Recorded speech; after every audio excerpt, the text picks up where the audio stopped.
Halo, saya Ariel Noah. Jangan lupa kalian subscribe channel ini ya. Channel Karam Kali Aja Seram. Jangan lupa juga kalian like, komen, dan share. Terima kasih ya. Bye-bye.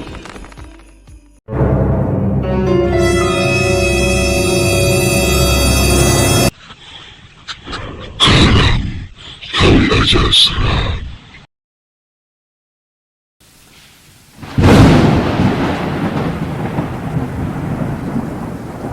Selamat datang di Karam, Kali Aja Seram, di mana kegelapan dan misteri bersatu dalam kisah-kisah menegangkan yang akan membuat bulu kuduk Anda berdiri. Saya Mr. Randy, dan malam ini kita akan menyelami cerita-cerita yang bersembunyi di balik bayang-bayang, tempat di mana tidak ada yang seperti yang terlihat. Bersiaplah untuk menguji keberanian Anda dan memasuki dunia yang penuh dengan kejadian aneh, hantu, dan rahasia gelap. Pastikan lampu Anda mati dan selimut Anda rapat, karena cerita kita malam ini akan membawa Anda ke dalam perjalanan yang menakutkan. Jangan lupa untuk subscribe, like, dan komen. Mari kita mulai.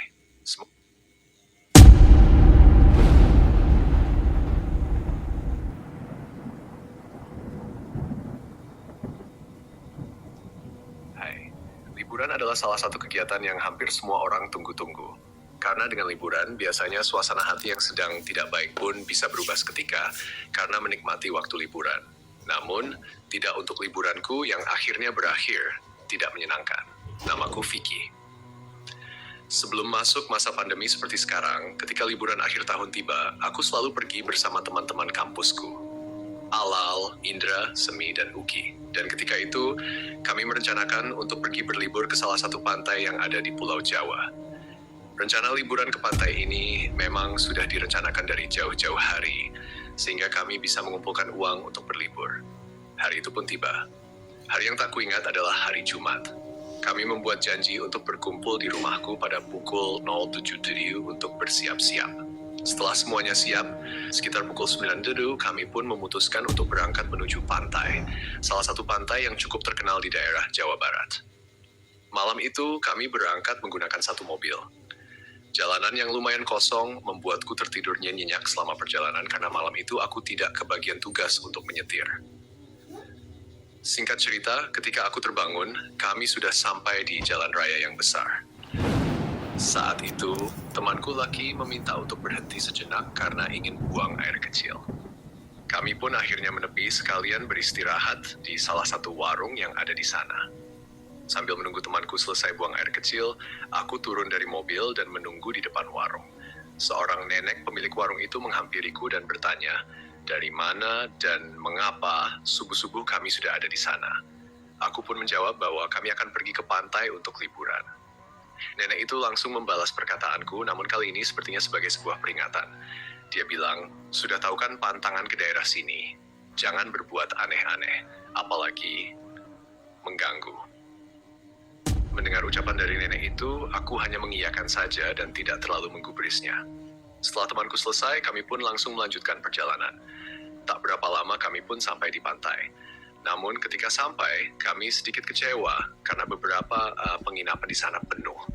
Kami tidak memesan jauh-jauh hari sehingga banyak yang sudah diambil orang, apalagi di tahun baru. Sampai ada seorang bapak-bapak yang datang hampiri kami. Setelah bertanya ini itu, dia pun menawarkan kami untuk menginap di sebuah penginapan yang memiliki beberapa kamar yang cukup untuk kami. Kami pun diantar ke penginapan itu. Ketika melihat kondisi penginapan itu yang sepertinya kurang nyaman, ya kami memutuskan untuk menginap semalam saja di sana. Setelah ngobrol cukup panjang dengan penjaga penginapan, dia memberikan kunci kamar lalu pergi. Dia bilang rumahnya dekat daerah sana. Kami pun segera membereskan barang bawaan dan langsung menuju ke pantai. Suasana pantai di pagi hari adalah salah satu hal yang kutunggu-tunggu. Waktu pun berlalu dengan sangat menyenangkan. Dimulai dari bermain di pantai, makan makanan laut, berjalan-jalan, hingga tak terasa waktu sudah malam, sekitar pukul 09.00 kalau tidak salah. Kami masih duduk di bibir pantai sambil mengobrol dan menikmati suasana pantai di malam hari. Sambil bernyanyi-nyanyi, kami sempat ditegur beberapa orang yang lewat. Katanya kami berisik. Tapi kami malah lanjut bernyanyi dan menertawakan mereka. Ketika kami pindah dari bibir pantai ke balkon rumah dan lanjut bernyanyi di sana, tiba-tiba lampu penginapan padam. Suasana yang tadinya ramai seketika menjadi sepi dan sunyi. Yang terdengar hanya suara ombak pantai yang semakin malam semakin besar. Aku berharap mati lampu ini tidak lama karena aku belum mandi, bersih-bersih, dan kita belum packing untuk pulang ke Bandung besok pagi. Namun setelah lama menunggu, lampu tidak kunjung menyala. Sampai salah satu temanku bilang, coba cek sumber listriknya, siapa tahu ini bukan mati lampu. Bisa jadi token listrik habis. Aku segera pergi mencari sumber listrik. Karena suasana gelap, aku menyalakan lampu flash di handphoneku sambil menyisir beberapa lorong mencari sumber listrik. Langkahku terhenti ketika kulihat dari kejauhan ada seseorang yang duduk di depan tak jauh dariku. Aku melihat seorang wanita tua sedang duduk sambil menyisir rambutnya. Rambutnya panjang, beruban, dan sudah keabu-abuan. Dia menyisir rambutnya sambil memiringkan kepalanya dan seperti bersenandung, entah lagu apa. Namun yang jelas bentuknya memang manusia, seorang nenek tua. Ya mungkin dia juga penghuni penginapan di sini. Aku pun lanjut jalan melewati nenek itu. Aku mengucapkan punten saat melewatinya. Nenek itu nampak melihat ke arahku dengan wajah yang sangat datar, sambil terus memainkan rambutnya, wajahnya cenderung sinis. Aku pun mengangguk lalu berjalan melewatinya. Baru saja beberapa langkah aku berjalan, langkahku terhenti ketika ku dengar seperti ada suara benda jatuh. Aku membalikkan badan dan menengok ke arahnya. Ketika aku berbalik, aku melihat dengan jelas sosok nenek yang tadi sedang duduk dan menyisir rambutnya itu, kini terlihat tanpa memiliki kepala. Seketika aku melihat ke lantai, menggelinding sebuah benda menghampiri kakiku. Itu adalah kepalanya. Mulutnya menganga, matanya melotot tajam ke arahku, mengeluarkan suara yang sangat menyeramkan. Rambut putihnya terurai di lantai sangat panjang, bahkan aku bisa merasakan helai-helai rambutnya yang menyentuh kakiku. Aku langsung berlari kembali menghampiri teman-temanku. Ketika aku kembali, salah satu temanku tiba-tiba berteriak histeris. Dia kesurupan. Leki terbawa arus kesurupan dari perlahan dia meronta, semakin lama semakin tidak terkontrol. Tiba-tiba dia memegang lehernya seperti akan mencekik dirinya sendiri. Kontan, kami langsung mencegah hal itu terjadi, menahan tangannya. Laki tiba-tiba menjadi sangat berat, kekuatannya jadi sangat luar biasa. Suara cikikan seorang perempuan terdengar dari mulut laki yang seharusnya seorang laki-laki. Sampai akhirnya, tak lama laki pun jatuh pingsan. Kami segera menyadarkan laki. Detik-detik setelah tersadar, dia berkata bahwa tadi dia melihat ada sosok nenek, dan setelah itu, sosok itu seakan marah. Ia melihat ke arahnya dan tiba-tiba kepalanya terbang menuju ke arah laki hingga ia tidak sadarkan diri. Sosok nenek yang sama seperti yang kulihat. Karena tahu ada yang tidak beres di sana, akhirnya kami pun memutuskan untuk pulang. Di perjalanan pulang, kami terdiam. Hanya bisa melihat satu sama lain dan berharap sosok itu tidak mengikuti kami sampai di rumah. Aku jadi teringat ucapan nenek-nenek penjaga warung. Jangan melanggar pantangan yang ada di daerah sini.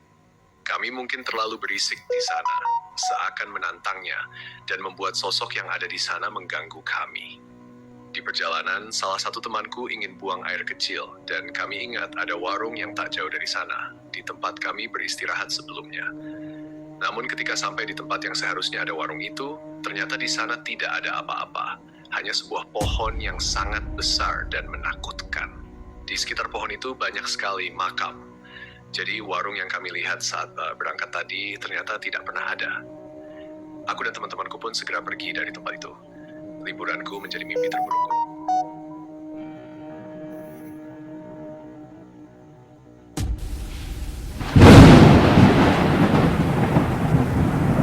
Hai, namaku Aldi.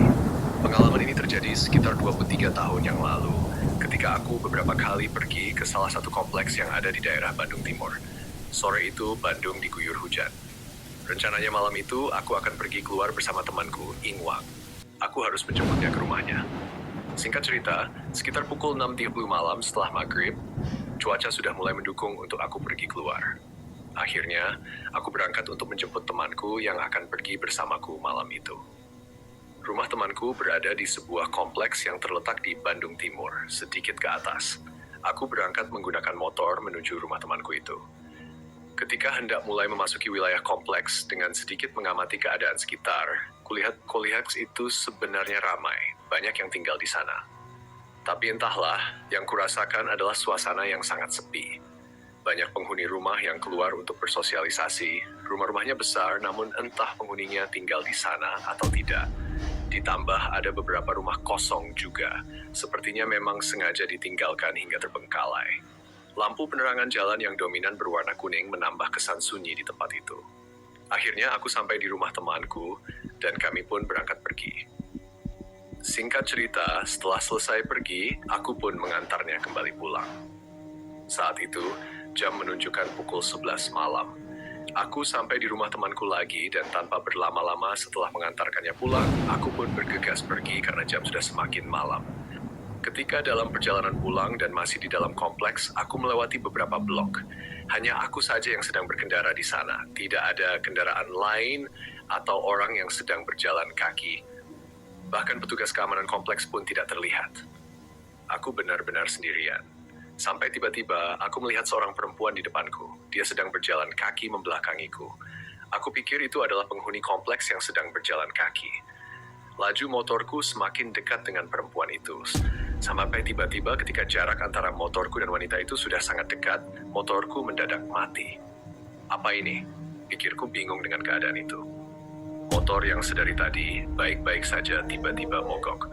Ketika motorku mati, perempuan yang berjalan di depanku itu refleks menoleh ke arahku, mungkin karena terpancing oleh suara mesin motorku yang tiba-tiba mati. Wanita itu sedikit menoleh ke arahku, seorang perempuan dengan rambut tergerai panjang dan menatapku sinis. Mungkin dia berpikir aku orang jahat yang akan mengganggunya karena kondisi di sana saat itu memang sangat sepi. Tak lama, dia pun kembali berjalan agak cepat. Kali ini menjauh dariku seperti berlari kecil. Aku terdiam heran, menatap motorku yang tiba-tiba mogok di saat seperti ini. Motorku ini bukan motor lama, termasuk kategori modern. Kenapa tiba-tiba mati ya? Susah sekali untuk dijalankan. Aku coba starter kembali, tapi hasilnya nihil. Motorku tetap tidak bisa menyala. Ketika aku sedang sibuk dengan motorku, dari arah belakang terdengar suara langkah kaki. Aku sedikit melirik dan melihat dari arah belakang, dan tidak terlalu jauh ada seseorang yang sedang berjalan kaki mendekatiku. Aku mulai heran. Orang yang sekarang berjalan dari arah belakang menuju ke arahku itu adalah seorang perempuan yang mirip sekali dengan perempuan yang tadi kulihat di depanku. Aku mencoba melihatnya dengan seksama ketika dia berjalan mulai mendekati dan melewatiku. Benar sekali, aku tidak salah lihat. Perempuan ini sama persis dengan perempuan yang tadi kulihat di depanku dan sudah pergi. Namun kini tiba-tiba muncul lagi di belakangku. Dia berpapasan denganku, melihat ke arahku dan bertanya, "Kenapa motornya?" "Gak tahu nih, tiba-tiba mati sendiri," jawabku. "Hati-hati," katanya sembari melanjutkan berjalan kaki melewatiku. Wajahnya sempat jelas terlihat olehku, tapi tidak ada yang aneh, tidak ada yang menyeramkan dari perempuan itu. Dia memakai baju biasa, celana jeans, dan jaket dengan rambut tergerai panjang. Ya, mungkin dia memang manusia. Setelah itu, perempuan itu pun tidak terlihat lagi karena semakin menjauh. Aku masih berusaha menyalakan motorku. Awalnya tidak ada perasaan takut atau hal-hal aneh, tapi tiba-tiba aku mendengar suara perempuan tertawa. Suaranya terdengar sangat jauh, namun jelas. Saat itu, bulu kuduku mulai berdiri seketika. Aku melirik ke sekitar, sampai akhirnya aku menyadari satu hal. Tempat di mana motorku mogok sekarang ini tepat berada di depan sebuah rumah kosong yang tampak tidak terawat. Suara perempuan itu masih terdengar tertawa, dan sepertinya suaranya berasal dari dalam rumah kosong itu. Dengan perasaan was-was, aku mempercepat usahaku agar motorku menyala lagi. Akhirnya, motorku menyala, dan tanpa berlama-lama, aku langsung pergi meninggalkan tempat itu dan bergegas keluar kompleks. Aku langsung melaju ke arah keluar kompleks. Ini bukan pertama kalinya aku ke rumah temanku, sudah sering, jadi aku sudah hafal jalan keluar dari kompleks ini. Tapi malam itu semuanya tampak membingungkan. Aku dibingungkan dengan jalan yang ada di depanku. Seakan-akan aku lupa arah keluar dari kompleks itu. Tiba-tiba di depanku ada dua belokan yang sepertinya belum pernah kulihat sebelumnya. Aku terdiam, memikirkan arah mana yang harus kuambil. Ketika aku terdiam, kebingungan, ada seseorang yang sedang berjalan dari arah kanan seberangku. Ia berada di trotoar jalan. Karena kondisinya gelap saat itu, aku tidak bisa melihatnya dengan jelas, namun aku mendengar orang itu menyapa, "Mau keluar kompleks?" "Iya," jawabku. Dia lalu mengacungkan tangannya sebagai isyarat untuk memberitahuku arah untuk keluar, menyuruhku mengambil belokan kiri, lalu lurus dan tidak belok ke kanan. Setelah itu, orang itu pun pergi. Entah siapa orang itu yang jelas suaranya perempuan. Ketika aku lihat lagi untuk mengucapkan terima kasih, dia sudah tidak ada, hilang tanpa jejak. Bulu kuduku merinding. Entah kenapa di jam hampir tengah malam ini, di jalan yang sepi ini, yang kulihat hanya sosok perempuan yang berjalan mondar-mandir saja. Jelas, ini tidak wajar. Aku lekas menuju arah yang tadi diarahkan, blok kiri jalan lurus. Di sepanjang jalan yang kulihat hanya rumah-rumah sepi, tidak ada seorang pun yang terlihat olehku di kompleks ini, seperti kuburan. Aku sudah mengikuti arahan dari perempuan itu, namun aku masih belum menemukan belokan ke kanan yang sesuai dengan arahannya. Di tengah kompleks yang sepi dan hening itu, jelas terdengar olehku suara perempuan tertawa cekikikan, seolah mengikutiku dari belakang. Suara itu kadang menjauh, kadang mendekat, seiring dengan laju motorku. Sampai tiba-tiba, sangat jelas terdengar suara dan terasa seperti ada yang memegang pundakku. Aku kaget, jantungku seakan mau copot. Aku coba menenangkan diri, sampai ketika kulihat ke arah spion, terlihat jelas ada sosok perempuan di belakangku. Dia memegang pundakku. Sosok di belakangku itu berwajah pucat putih dengan mata yang berdarah, tertawa dengan begitu jelasnya di telingaku. Tangannya mencengkeram bahuku sangat keras hingga konsentrasiku hilang. Akibatnya aku pun tersungkur jatuh. Rasa sakitku pada saat jatuh tidak begitu terasa karena tertutup oleh ketakutanku melihat sosok itu. Ketika aku tersungkur di bawah, sosok perempuan di belakangku menghilang entah kemana. Tapi suara tertawanya masih terdengar. Semakin lama, semakin menjauh. Tak lama dari itu, dari kejauhan aku melihat ada seseorang yang datang menggunakan sepeda motor. Ternyata itu adalah petugas keamanan kompleks yang kebetulan sedang patroli berkeliling. Dia lantas membantuku berdiri dan mengantarku ke pos depan. Sampai di sana, aku menceritakan tentang apa yang kualami. Namun, petugas keamanan itu ternyata tidak terlalu kaget karena memang di kompleks ini sering terjadi kejadian seperti itu jika sudah malam hari. Ada sosok perempuan yang suka mengganggu orang-orang yang lewat di jalan itu, terlebih pada orang-orang yang lewat lebih dari jam 10 malam. Dan itu adalah sosok perempuan yang sama, Iga, yang kadang terlihat bahkan bertanya pada kita. Kadang membuat motor tiba-tiba berhenti sendiri, sampai-sampai duduk di boncengan motor. Mengapa perempuan itu bisa ada di sana? Bagaimana bisa? Jawabannya masih belum ada yang pasti. Yang jelas aku mengalaminya sendiri.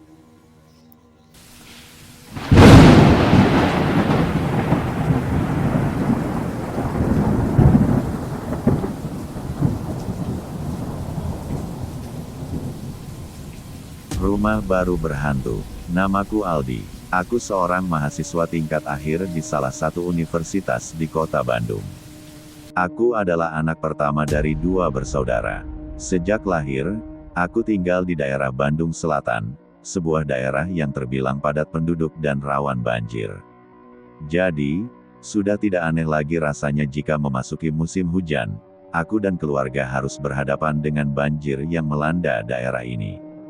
Namun, karena kami sudah merasa lelah dengan hal itu, kami memutuskan untuk pindah rumah saja.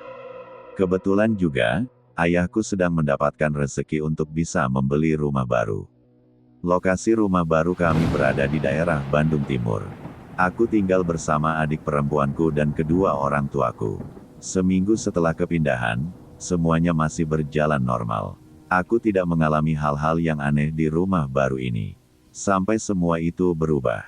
Saat itu, siang hari, rumah baru kami bisa dibilang cukup sepi. Hanya ada aku yang sedang duduk santai di ruang tengah sambil menonton TV dan adikku yang sedang sibuk di kamarnya. Sedangkan ibu dan ayah sedang keluar rumah karena ada urusan sebentar. Ketika aku sedang asyik menonton TV, aku sedikit heran dengan cermin hias yang ada di ruang tengah. Setahuku, cermin itu milik adikku dan biasanya digunakan untuk berhias. "Dek, kamu lagi di ruang tengah?" "Ya," tanyaku. Namun, tidak ada jawaban. Aku berpikir mungkin adikku sedang tertidur. Aku lalu berjalan ke dapur untuk mengambil air minum. Saat sedang menuangkan air ke dalam gelas, tiba-tiba aku dikagetkan oleh seseorang yang menepuk pundakku dari belakang. Ketika kulihat, ternyata itu adikku. "Dek, dari tadi kemana?" Kakak panggil-panggil nggak nyaut. "Itu tuh, cermin kamu kenapa belum dipindah ke kamar? Masih ada di ruang tengah," tanyaku. Adikku hanya terdiam dan langsung mengajakku kembali ke ruang tengah. Wajahnya terlihat cukup serius. Dia lalu menceritakan padaku bahwa sekitar 2 hari yang lalu, saat sedang bercermin, dia melihat sosok gadis lain berdiri di belakang pintu kamarnya. Gadis itu melihat ke arah cermin dan memandanginya. Namun, ketika adikku membalikkan badan untuk memastikan siapa yang ada di belakangnya, ternyata tidak ada siapa-siapa. Karena takut, adikku langsung memindahkan cermin itu ke ruang tengah. Mendengar cerita itu, aku sedikit merinding dan keheranan. Di rumah ini tidak ada anak kecil lagi selain adikku. Rumah baru kami ini memang terbilang terlalu besar untuk ukuran keluarga dengan 4 orang. Tapi ayahku memutuskan untuk tinggal di sini karena nyaman dan aman saat musim hujan. Katanya, rumah sebesar ini dijual dengan harga sangat murah. Jadi ayah memutuskan untuk pindah ke sini. Aku tidak banyak berkomentar tentang cerita adikku. Aku hanya menasihatinya untuk selalu waspada. Apalagi kami masih penghuni baru di rumah ini. Mungkin ada tetangga yang sering iseng masuk rumah dan mengajak adikku bermain. Tapi malu-malu. Ya, hal-hal seperti itulah yang kupikirkan. Singkat cerita, waktu pun berlalu. Tak terasa, jam menunjukkan pukul 8 malam. Semakin malam, suasana sekitar rumah semakin sepi. Ayah dan ibuku belum juga pulang. Adikku sudah tidur di kamarnya. Hanya suara TV saja yang terdengar. Sesekali terdengar suara petir di luar rumah, seakan-akan akan turun hujan. Melihat itu semua, aku memutuskan untuk masuk ke dalam kamar saja. Aku mendengarkan musik sambil bermain gitar agar pikiranku tidak terlalu sepi. Kamarku terletak di lantai 2. Di samping kamarku, terdapat ruang kosong yang belum terisi. Rencananya, ruangan itu akan dijadikan gudang nantinya. Untuk mengusir kebosanan, aku bermain gitar listrik sambil mendengarkan lagu-lagu rock yang kusuka. Aku besarkan volume speakernya, karena kamar adikku berada di lantai bawah. Kupikir itu tidak akan mengganggunya. Namun, ketika aku sedang asyik mendengarkan musik, tiba-tiba lampu di kamarku mati. Aku segera keluar kamar dan memeriksanya. Ketika keluar, kulihat ruangan-ruangan lain masih menyala normal. Hanya kamarku saja yang listriknya mati. Aku sedikit heran melihat itu semua. Mungkin ada jalur listrik yang konslet di kamarku karena aku menyalakan musik dan gitar listrik. Dengan sedikit kesal, aku melangkah menuju ke bawah untuk mengecek saklar listrik utama yang berada di dekat pintu. Namun, ketika baru saja menuruni tangga, tiba-tiba musik yang tadi ku dengar menyala kembali dari kamarku. Namun kali ini volumenya lebih pelan. Aku lantas kembali naik ke kamarku. Namun, baru saja akan naik, samar-samar terdengar suara-suara aneh. Hingga tiba-tiba terdengar suara seperti pintu dibanting dari arah kamarku. Aku kaget dan segera berlari menuju kamar. Setelah sampai di depan kamar, kulihat pintu kamarku itu sudah tertutup rapat. Padahal aku ingat jelas, sejak keluar kamar tadi, aku tidak menutup pintu itu. Berarti suara pintu yang dibanting tadi adalah pintu kamarku.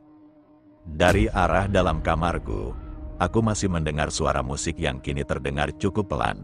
Mungkin saja itu adik perempuanku. Dek, itu kamu? Ya, di dalam, aku berusaha berpikiran positif. Mungkin adikku sedang jahil. Aku mendekati pintu dan memberanikan diri untuk membukanya. Perlahan-lahan pintu terbuka, dan ternyata tidak ada siapa-siapa di dalam. Kulihat keadaan kamarku agak sedikit aneh dari sebelumnya. Situasi kamar yang tadi sedikit berantakan kini terlihat rapi. Gitar yang tadi tergeletak di atas tempat tidur pun sudah tergantung rapi di tempatnya. Hanya suara musik dari speaker yang masih menyala dengan volume kecil.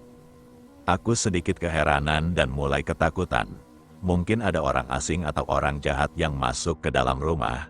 Sekali lagi kulihat sekeliling kamar untuk memastikan. Tapi jelas tidak ada siapa-siapa. Bulu kuduku mulai berdiri. Tanpa pikir panjang, ku matikan musik, menutup pintu, dan bergegas turun ke bawah. Di ruang tengah, ku nyalakan TV dan berbaring di atas sofa sambil menunggu orang tuaku pulang. Saat itu, suasana malam benar-benar sepi. Meskipun ini sudah menjadi rumahku, entah kenapa aku malah merasa seperti orang asing di rumah ini. Aku hanya bisa terdiam sambil menonton TV, dan tak berapa lama kemudian, aku pun terlelap di atas sofa. Setelah beberapa lama, aku terbangun. Kulihat jam menunjukkan pukul 11 malam. Aku lalu beranjak ke toilet, sambil memeriksa kamar orang tuaku, siapa tahu mereka sudah pulang. Namun, setelah kuperiksa, mereka masih belum pulang. Adikku pun masih tertidur pulas di kamarnya. Samar-samar, ku dengar suara anak perempuan tertawa dan bermain-main dari arah dapur. Aku sedikit terkejut mendengar itu, karena aku tahu adikku tadi sedang tertidur di kamarnya, atau mungkin dia sudah bangun dan mencari makan di dapur, pikirku. Aku bergegas keluar dari toilet untuk memastikan. Kulihat lampu dapur menyala. Aku pun mendekati pintu dapur, mencari asal suara itu. Namun, ketika aku masuk ke dapur, pandanganku teralihkan ketika melihat sosok bayangan hitam di sudut ruangan dapur. Bayangan itu lama-kelamaan terlihat seperti sosok anak kecil. Anak kecil itu berdiri membelakangiku.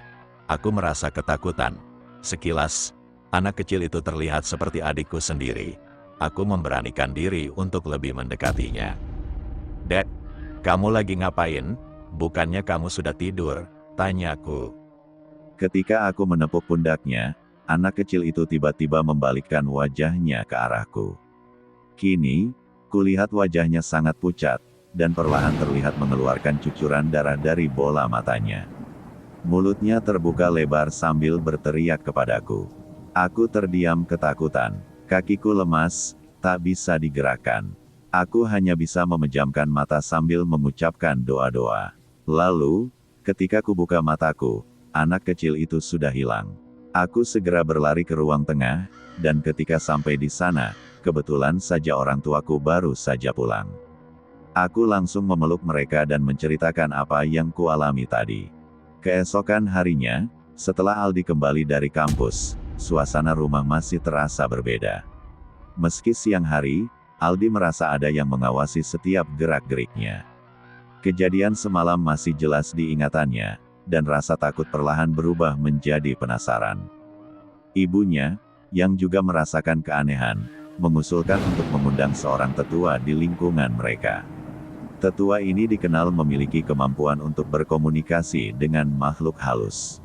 Mereka berharap dapat menemukan jawaban atas gangguan yang terjadi. Malam itu, setelah tetua tersebut tiba di rumah, Aldi dan keluarganya berkumpul di ruang tengah. Tetua itu mulai menyiapkan ritual sederhana dengan menyalakan beberapa batang dupa dan mengucapkan mantra-mantra dalam bahasa Sunda kuno. Aldi yang awalnya ragu, perlahan merasakan hawa dingin yang menyelimuti ruangan. Tiba-tiba, pintu kamar Aldi terbuka dengan sendirinya, meskipun tidak ada angin yang berhembus. Mereka semua terkejut dan melihat ke arah tetua yang tampak tenang. Tetua itu kemudian meminta Aldi untuk masuk ke dalam kamarnya sendirian. Dengan jantung berdebar, Aldi melangkah masuk. Ruangan terasa dingin, dan meski lampu kamar menyala, ada bayangan yang tak wajar di sudut-sudutnya. Aldi melihat cermin besar di kamarnya yang dulu dipindahkan oleh adiknya. Bayangan seorang anak kecil perlahan muncul di dalam cermin itu, seperti menunggu sesuatu. Aldi ingat pesan tetua tadi, jika arwah itu muncul, tanyakan apa yang diinginkannya. Dengan suara gemetar, Aldi bertanya, "Apa yang kamu inginkan? Apa yang bisa aku lakukan untuk membantumu?" Sosok anak kecil itu tiba-tiba menangis, dan darah mulai mengalir dari matanya. "Aku ingin pulang. Aku ingin bertemu dengan ibuku," jawabnya dengan suara serak dan penuh kesedihan. Aldi segera keluar dari kamar, melaporkan apa yang ia lihat dan dengar kepada tetua dan keluarganya. Tetua itu menjelaskan bahwa anak kecil tersebut kemungkinan besar arwah yang terjebak, masih mencari kedamaian setelah kematiannya yang tragis. Tetua itu menyarankan untuk melakukan upacara khusus, memanggil arwah sang anak dan membimbingnya agar bisa pulang dengan tenang. Keluarga Aldi pun setuju, dan keesokan harinya mereka bersama tetua dan beberapa tetangga melakukan upacara tersebut. Dalam upacara itu, tetua memimpin doa, dan Aldi dengan penuh empati berdoa agar arwah anak kecil tersebut menemukan jalan pulangnya. Suara angin berdesir dan bau dupa memenuhi udara. Perlahan-lahan, suasana menjadi lebih tenang. Sosok anak kecil itu muncul di hadapan mereka, tersenyum tipis sebelum akhirnya menghilang. Setelah upacara selesai, Aldi dan keluarganya merasa beban di rumah itu telah terangkat. Rumah yang tadinya terasa dingin dan penuh misteri, kini menjadi lebih hangat dan nyaman. Aldi, yang semula hanya ingin hidup tenang di rumah barunya, kini sadar bahwa ia telah membantu seorang arwah kecil menemukan kedamaiannya. Namun, sebelum pergi, tetua berpesan, ingatlah, rumah ini telah melalui banyak cerita. Berhati-hatilah, karena mungkin bukan hanya anak kecil itu yang pernah tinggal di sini. Meski merasa lega, pesan tetua itu terus terngiang di benak Aldi, meninggalkan tanda tanya besar. Apakah rumah itu benar-benar sudah bebas dari segala misteri? Terima kasih sudah mendengarkan cerita-cerita seram di channel Karam. Kali aja seram, jangan lupa untuk tetap mengikuti kami karena masih banyak cerita-cerita horor yang siap membuat bulu kuduk kalian merinding. Sampai jumpa di episode berikutnya, dan ingat, jangan dengarkan sendirian. Semoga cocok.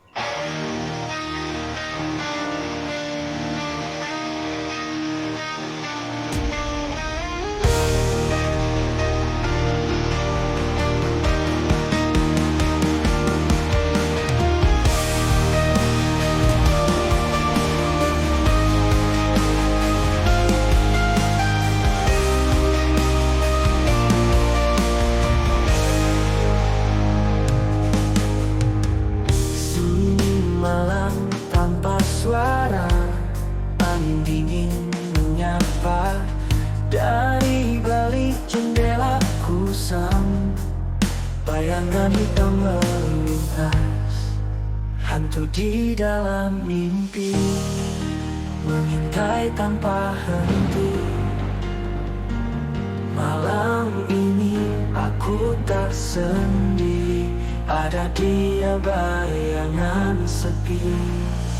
Ketika bulan